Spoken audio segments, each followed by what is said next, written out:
So I'm going to start with the question of half-lives. The reason being, when we talk about half-lives, you'll see it implies a beginning. And that's what we're really talking about here with all of this, is the beginning. At issue is, was there really a real Adam and a real Eve, or were they advanced simians that came out of Africa and God put name tags on them, or how did all of that work? And was there a global flood, as the Bible records? Those things work together because when you look at the major geological signatures around the world, there certainly was a global flood. Anyone who is really honest in the area of geomorphology, geo means the land, and the geology, morphology means how is it formed. You see formations all over the world that are not just local scale, they are continental scale, they're global scale in terms of sedimentary layers, in terms of the extent of fossil layers. And so when you have continental scale phenomena, where do they come from? If you're really thinking carefully, scientifically, continental scale phenomena come from continental scale causes. And these phenomena are not only continental scale, they're really global scale. And so it really argues very, very strongly in terms of a global flood, which is typically discounted by most university professors who are teaching Bible and teaching theology in Christian universities today. So, beginnings, half-lives. We're talking about beginnings, but there are two questions. To the materialist and to the secularist, who wants to believe just everything had no beginning, all of these things point to, yes, there was a beginning. But more than that, half-lives give us an idea of when was that beginning. And there comes the rub between between the Bible account and the theistic evolutionist account that says, well, it follows the same deep time scale as materialist evolution. So we'll just take a look at some of these. And so first I want to talk about what's a half-life. It's if something is decaying at a certain rate proportional to how much is there. Take an example. Let's take here the 4 blocks on the left might represent your room temperature of 70 degrees Fahrenheit, not centigrade.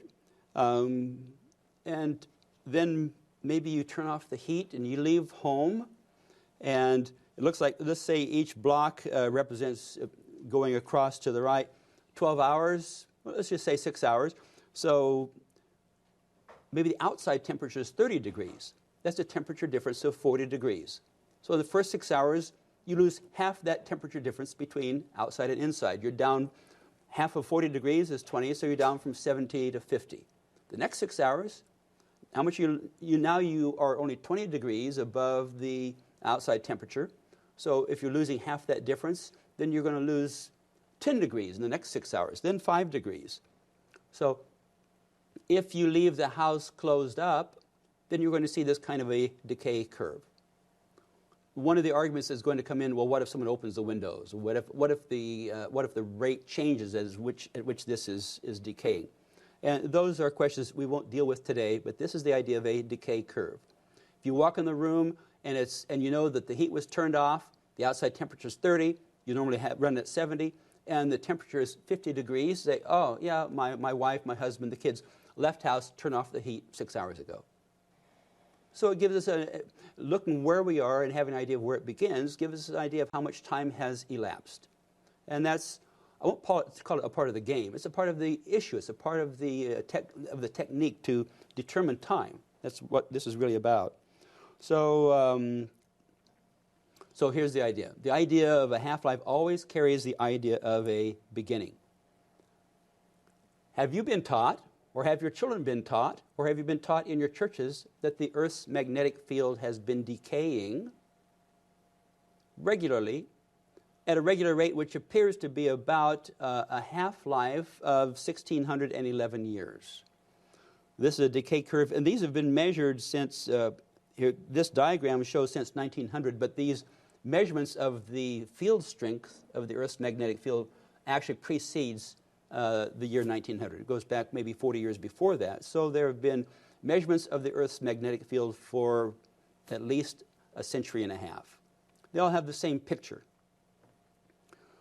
There's an argument that has been made by people who do not want to believe the biblical creation account, that in some sense the magnetic field of the Earth can self-organize.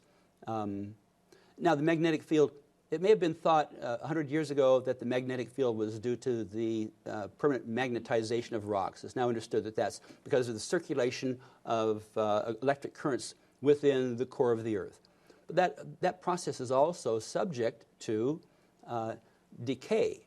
And there was an excellent paper. This is this decay curve is provided by Russ Humphreys in a 2011 paper.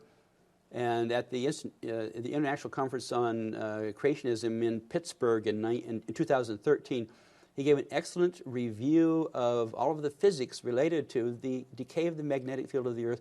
All the dynamo theories, the self-organization theories, simply do not work. And in fact, it's been shown in the literature that they do not work, but they're still promoted just by fiat, by saying, well, of course it's there, it works, it has to work, we just don't know how yet. But in fact, the real physics of it says, no, it's not happening.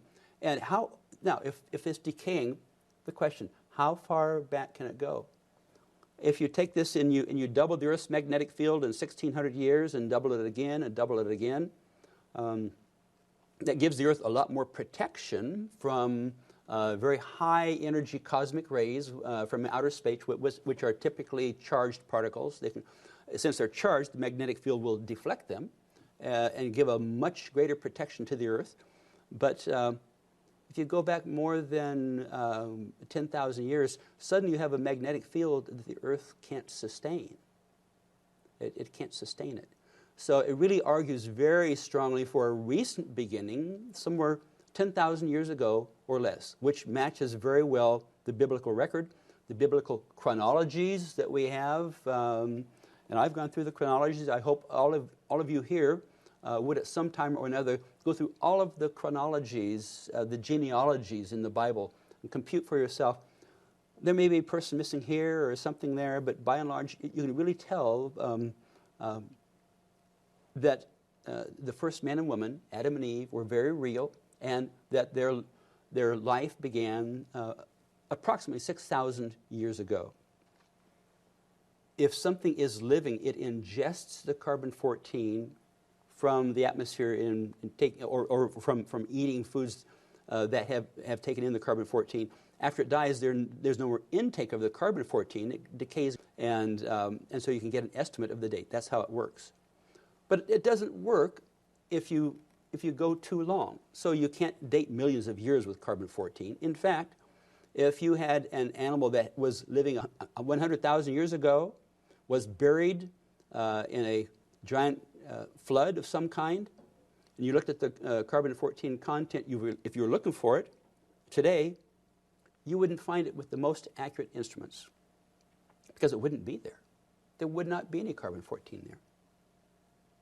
This has been well known since Libby created the carbon-14 dating 50 years ago, 60 years, 70 years ago, something like that.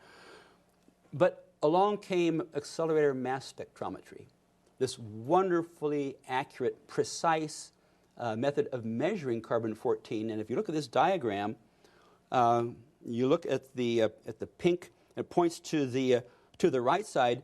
Before accelerator mass spectrometry, carbon-14 was counted by getting a large sample and measuring it for a long amount of time, and it had a relatively low accuracy. It wasn't bad, but it took a large sample, a lot amount of time, and if they found residual carbon-14, they said, well, it's just measurement accuracy. That was an excuse. People who really believed the creation account said, well, but it's there every time. What do you do with it? Well, we just throw it out. Along came accelerator mass spectrometry, measuring things several orders of magnitude more accurately. The Institute for Creation Research organized a project.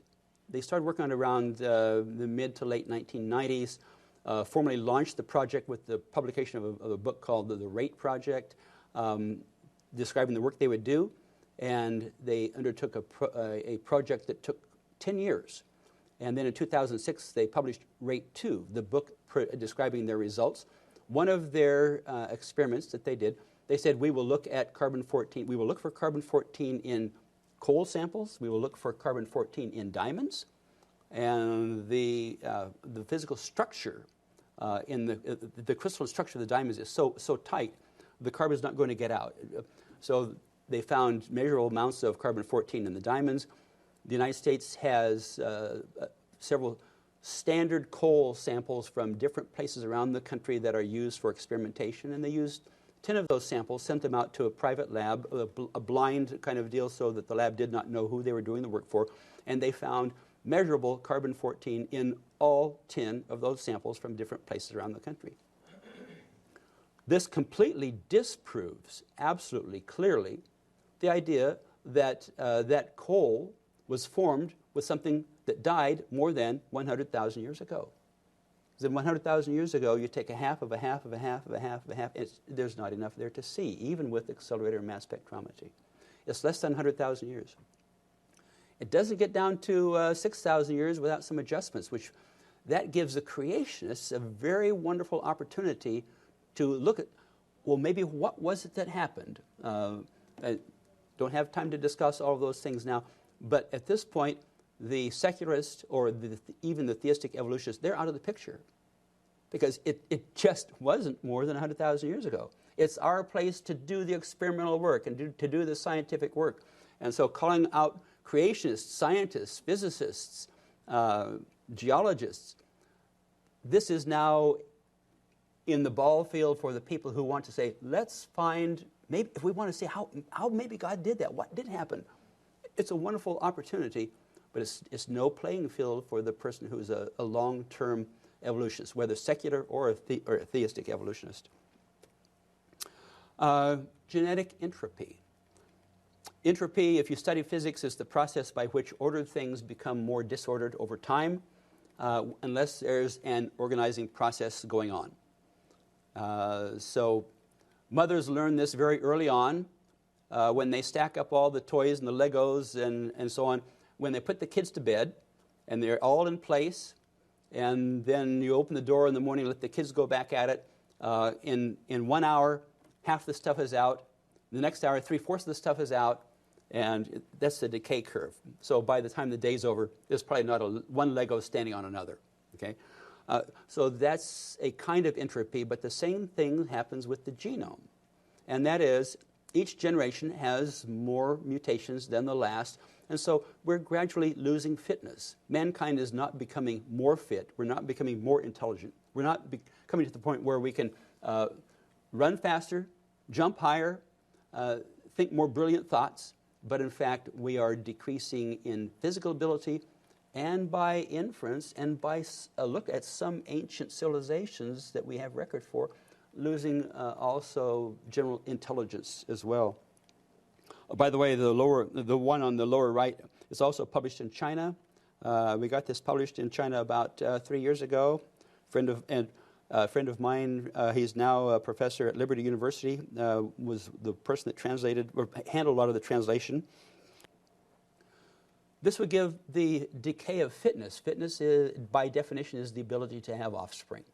How well can you have babies, or how well? Okay, so if fitness decreases by 1% per generation, then you get a curve like this. So if you'd say, well, maybe the flood of the Bible was 150 generations ago, then at 1% per generation, then our fitness would only be 23%.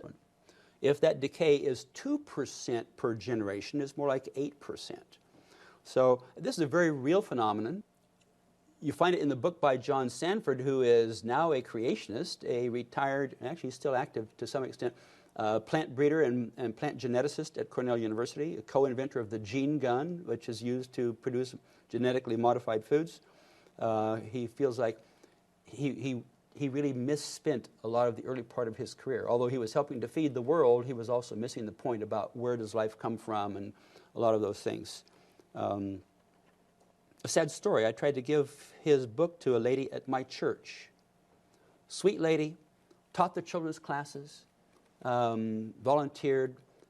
She had a PhD in genetics, was working at our local health sciences university, and she wouldn't even take the book. She had gone to a Christian college as an undergraduate, then attended a medical school, or I'm not sure, but to get her PhD, but just thought it wasn't even worth considering. It was kind of, I can't understand that kind of an attitude, but that's what we see in a lot of this. Once you decide, I know better, and it's only the people who are misinformed or uninformed that would believe biblical creation.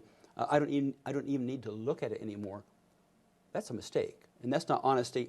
And the Scripture commands us to be more open in inquiring of truth, and certainly, especially seeking truth that is supportive of the biblical record. A similar kind of curve, and that is, this is declining lifespans following the flood, which says maybe before the flood, people were living a much longer time. Look at the lives. It seems their lives were typically 900 years or something. After the flood, these follow almost a perfect exponential curve if you look at these plots. And it says there was something going on, and what it says is that we're dying. Mankind is dying. We're not going to be on the planet forever. Of course, we don't have to wait for the last star to die, but there's something else happening here. And the biblical record, with the recorded ages, really shows us, it doesn't tell us what it was specifically that caused the lifespans to begin to change like this and to decay at a lower level.